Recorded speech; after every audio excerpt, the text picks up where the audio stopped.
Hello everyone, welcome back to Raj Talks. Don City writer director Harish Durairaj 2017 തുടങ്ങുന്ന ഒരു കഥാപശ്ചാത്തലം മംഗലൂരിലുള്ള ഒരു ഗ്രാമം.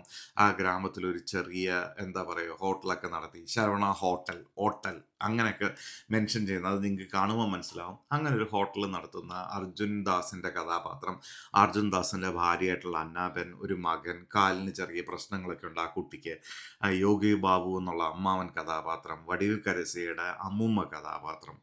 ഈ ഫാമിലി ഡൈനാമിക്സിനെ പൊളിച്ചെഴുതുന്ന 2010 ബാക്ക് സ്റ്റോറി അത് കാണുമ്പോൾ മനസ്സിലാവും എങ്ങനെ ഈ ഫാമിലി ഉത്ഭവിച്ചു എന്നുള്ളത്.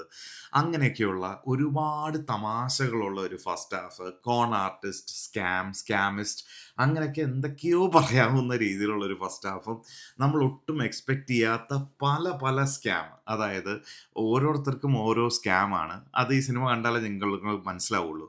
പക്ഷേ ഇതിൻ്റെ ഒരു പ്രശ്നം, ഈ ഉടനീളം ഈ സിനിമയിലെ ഒരു പ്രശ്നം എന്ന് വെച്ചാൽ ഇതിനകത്ത് ഒരുപാട് പൊട്ടൻഷ്യൽ ഉണ്ട്. പക്ഷേ ഈ സിനിമ കണ്ടുകൊണ്ടിരിക്കുമ്പം എൻ്റെ തലയിൽ വന്ന കാര്യങ്ങൾ ഞാൻ പറയാം. ഡോക്ടർ, കണ്ണും കണ്ണും കൊള്ളയടിത്താൽ, അങ്ങനെ ഒരുപാട്, ലക്കി ഭാസ്കർ, ഈ സിനിമകളുടെയൊക്കെ റെഫറൻസുകൾ ഇങ്ങനെ മനസ്സിലേക്ക് വരും. ഡോക്ടറിൻ്റെ മേക്കിങ്ങിൻ്റെ ഒരുപാട് സാദൃശ്യം ഈ സിനിമയിലുണ്ട്. അപ്പോൾ അങ്ങനെയൊക്കെ ഒരുപാട് റിസംബ്ലൻസ് ഉള്ള, ഓവർ ഡൂയിങ്, അതായത് ഒരു സീനിനെ തന്നെ പല രീതിയിൽ എസ്റ്റാബ്ലിഷ് ചെയ്ത് നമ്മുടെ തലയിലേക്ക് കയറ്റാൻ വേണ്ടിയിട്ട്, അല്ലെങ്കിൽ ഒരു പക്ഷേ ഒരു ഡയറക്ടറിൻ്റെ ഒരു ഡൗട്ടായിരിക്കാം, ഈ പ്രേക്ഷകർക്ക് ഇത് മനസ്സിലായോ, ഇല്ലെങ്കിൽ ഒന്നുകൂടെ ഒരു സീൻ വെക്കാം, അല്ലെങ്കിൽ വേണ്ട വീണ്ടും ഒരു സീൻ വെക്കാം, അങ്ങനെ ഓവർ കില്ല് ചെയ്ത ഒരു സംഭവം ഇതിനകത്തുണ്ടെന്ന് തോന്നി. പിന്നെ ഒരുപാട് പോലീസ് കഥാപാത്രങ്ങളുണ്ട്, ഒരു അണ്ണാച്ചി എന്ന് പറഞ്ഞ ഒരു കഥാപാത്രങ്ങളുണ്ട്, ഒരു ഹോട്ടൽ ഓണറായിട്ട് വരുന്ന, അങ്ങനെ എല്ലാ കഥാപാത്രങ്ങളും ഭയങ്കര ഇൻട്രസ്റ്റിംഗ് ആണ്. മറ്റേ വിനയ് താണ്ടി വരുവായിൽ ജസി എന്ന് പറഞ്ഞിട്ടൊരു സൗണ്ട് അടഞ്ഞ ഒരു ചങ്ങാതി ഉണ്ടല്ലോ, ആ പുള്ളിയുടെ പേര് ഞാൻ മറന്നുപോയി. അങ്ങനെ ഒരുപാട് കഥാപാത്രങ്ങളുണ്ട്, വന്നു പോകുന്നവരെല്ലാം ഭയങ്കര ഇൻട്രസ്റ്റിംഗ് ആണ്. പക്ഷേ ഈ പടത്തിൻ്റെ ഒരു ഫോൾ ബാക്ക് എന്തെന്ന് വെച്ച് കഴിഞ്ഞ് കഴിഞ്ഞാൽ ഓവർ ഡൂയിങ് ആണ്. ഫസ്റ്റ് ഹാഫിലാണെങ്കിലും സെക്കൻഡ് ഹാഫിൽ വരുമ്പോഴത്തേക്കും ഒരു സിനിമാറ്റിക് ലിബർട്ടി എടുത്ത് ഈ പടത്തിൻ്റെ ഒരു പോക്കുണ്ട്. അതായത് എന്ത് വേണമെങ്കിലും ചെയ്യാം. അതിൻ്റെയൊക്കെ ഒരു ലോജിക്ക് അത്യാവശ്യം ഞങ്ങൾ കാണിച്ചു കഴിഞ്ഞു, കുറച്ച് ഗ്രാഫിക്കൽ റെപ്രസെൻറ്റേഷൻ ആയിട്ട്.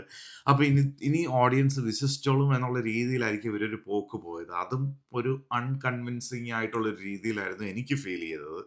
അപ്പോൾ ആകെ മൊത്തത്തിൽ ഒരുപാട് ചിരിക്കാനും ഒരുപാട് ബോറടിപ്പിക്കുന്നതുമായിട്ടുള്ള ഒരു മിക്സ്ഡ് ഫീലാണ് എന്നെ സംബന്ധിച്ചുള്ള ഈ സിനിമ തന്നത്. ആം, അർജുൻ ദാസിനെ ഞാനിങ്ങനെ വില്ലൻ അല്ലാതെ ഒരു നോർമൽ കഥാപാത്രം, ഒരു സാധാരണ കഥാപാത്രമായിട്ട് കാണുന്നത് ഈ സിനിമയിലാണ്. വളരെ കൺവിൻസിങ് ആണ്. പുള്ളിയുടെ വോയിസ്, പുള്ളിക്ക് അറ്റ് എ ടൈം പ്ലസും ഒരു ബാധ്യതയുമാണ്. ഭയങ്കര ഒരു എന്താ പറയുക, ഒരു ഡോൺ അല്ലെങ്കിൽ ഒരു ഗുണ്ടാ സെറ്റപ്പിലൊക്കെ പറ്റുന്ന ഒരു വോയിസാണ് പുള്ളിക്ക്. അപ്പോൾ ഒരു സാധാരണ റോള് ചെയ്യാൻ വരുമ്പോഴത്തേക്കും പുള്ളിയുടെ വോയിസ് പുള്ളിക്കൊരു ബാധ്യതയാണ്. ഹാവിങ് സെഡ് ദാറ്റ്, ഈ സിനിമയിൽ കൺവിൻസിങ് ആയിട്ട് പുള്ളി നല്ല രീതിയിൽ അത് പുൾ ഓഫ് ചെയ്തിട്ടുണ്ട്. പുള്ളിക്ക് ഇനിയും ഇതുപോലത്തെ ഒരുപാട് സാധാരണ രീതിയിലുള്ള സിനിമകൾ കിട്ടട്ടെ, ഒരു ഗ്രൗണ്ടഡ് ആവട്ടെ, ആൾക്കാരുമായിട്ട് റിലേറ്റബിൾ ആയിട്ടുള്ള സിനിമകൾ കിട്ടട്ടെ. അന്നാവിൻ്റെ കഥാപാത്രത്തിലേക്ക് എത്തി നിൽക്കുകയാണെങ്കിൽ ഭയങ്കര എക്സൈറ്റിംഗ് ഒന്നുമല്ല. ഒരു വലിയ ക്യാരക്ടർ ആർക്കൊന്നുമില്ല. ഒരുപക്ഷെ ആ ഒരു വലിയ ക്യാരക്ടർ ആർക്കും ഒരു സിൻസ്റ്റർ പ്ലാനിങ്ങും കാര്യങ്ങളും ഒക്കെ കിട്ടുന്ന ഒരു വ്യക്തി അർജുൻ ദാസ് ആണ്. അതിനുശേഷം യോഗി ബാബുവിൻ്റെ ഒരുപാട് കോമഡികൾ വർക്കാവുന്നുണ്ട്. Vadivukkarasi, one of the best actress in this movie, ഒരു റിലീഫാണ്. ആം, സിഗപ്പ് റോജാക്കൾ എന്ന് പറഞ്ഞ കമലഹാസൻ്റെ സിനിമയിലെ ഒരു സെക്രട്ടറി സ്റ്റെനോഗ്രാഫായിട്ടൊക്കെ പുള്ളിക്കാരിയുടെ ഒരു ക്യാരക്ടറുണ്ട്. എത്രയോ വർഷങ്ങൾക്ക് മുമ്പുള്ള സിനിമയാണ്.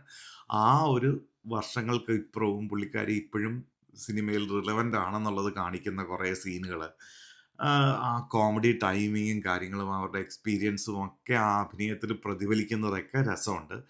ഹാവിങ് സെഡ് ദാറ്റ്, ഞാൻ ഈ പറഞ്ഞ പ്ലോട്ട്, ഇതിനകത്തെ ട്വിസ്റ്റ്, ഇവരെ ഹോണ്ട് ചെയ്ത് വരുന്നൊരു പാസ്റ്റ്, ഇതിനൊക്കെ അപ്പുറം ഭയങ്കര ഇൻട്രസ്റ്റിംഗ് ആയിട്ട് കൊടുക്കാൻ ഈ സിനിമയ്ക്ക് ഒന്നുമില്ല എന്നുള്ളതാണ് എൻ്റെ ഒരു ടേക്ക്.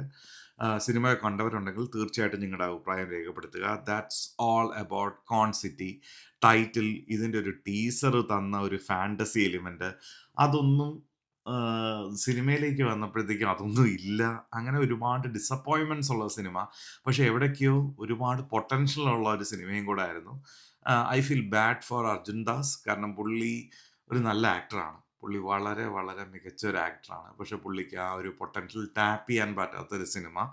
അങ്ങനെയുള്ള ഒരു വിഷമങ്ങളൊക്കെ ഉണ്ട്. ഒരു സിനിമയെ അങ്ങനെ നിരുപാധികം നിർദാക്ഷിണ്യം കീറി മുറിക്കാൻ ഇഷ്ടപ്പെടുന്നൊരു വ്യക്തിയല്ല ഞാൻ. പക്ഷേ ഇതിനകത്ത് ഒരുപാട് പോസിറ്റീവ്സ് ഉണ്ടെങ്കിലും ഭയങ്കര ടയറിംഗ് വാച്ചായിട്ടാണ് എനിക്ക് തോന്നിയത്. അപ്പോൾ ഇത് ഇഷ്ടപ്പെട്ട ആരെങ്കിലും ഉണ്ടെങ്കിൽ more than happy. Comment box is welcoming U. ഇതിനകത്ത് കമന്റ് ചെയ്ത് നിറയ്ക്കുക.